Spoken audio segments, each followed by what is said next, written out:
بسم اللہ الرحمن الرحیم۔ شادی کی صحیح عمر کیا ہے؟ یہ سب سے زیادہ پوچھا جانے والا سوال ہے۔ آج ہم اس کا جواب جانیں گے۔ پاکستان کے قانون کے مطابق لڑکے کی شادی کی عمر کم سے کم 18 سال اور لڑکی کی شادی کی عمر کم سے کم 16 سال ہونی چاہیے۔ پوری دنیا میں زیادہ تر ممالک میں شادی کی کم سے کم عمر 18 سال متعین کی گئی ہے۔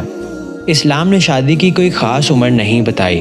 اسلام کے مطابق جب مسلمان عاقل اور بالغ ہو جائے تو وہ شادی کر سکتا ہے۔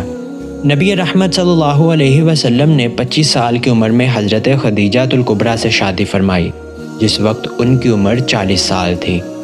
اسلام میں اس بات کی طرف ترغیب دلائی گئی ہے کہ نکاح وہ شخص کرے جو بالغ، عاقل اور سمجھدار ہو اور بیوی کا خرچہ اٹھانے اور اس کی ذمہ داری کو قبول کرنے کے قابل ہو۔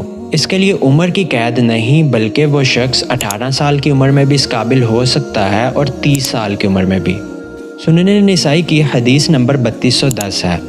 نبی پاک صلی اللہ علیہ وسلم نوجوانوں کے ایک گروہ کے پاس پہنچے اور ان سے کہا، جو تم میں سے مالدار ہو تو اسے چاہیے کہ وہ شادی کر لے، کیونکہ اس سے نگاہ نیچی رکھنے میں زیادہ مدد ملتی ہے اور نکاح کر لینے سے شرمگاہ کی زیادہ حفاظت ہوتی ہے، اور جو مالدار نہ ہو، بیوی کا خرچہ نہ اٹھا سکتا ہو تو وہ روزے رکھے، کیونکہ اس کے لیے روزہ شہوت کا توڑ ہے۔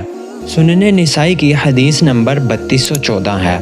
حضرت عبداللہ بن مسعود رضی اللہ عنہ فرماتے ہیں، رسول اللہ صلی اللہ علیہ وسلم نے ہم جوانوں سے فرمایا، اے نوجوانوں کی جماعت، تم میں سے جو شادی کی طاقت رکھے تو اسے شادی کر لینی چاہیے۔ ان احادیث سے یہی بات ثابت ہوتی ہے کہ شادی کی صحیح عمر وہی ہے جب آدمی اس قابل ہو کہ وہ بیوی کے تمام اخراجات اٹھا سکے اور اس کی ذمہ داری کو قبول کر سکے۔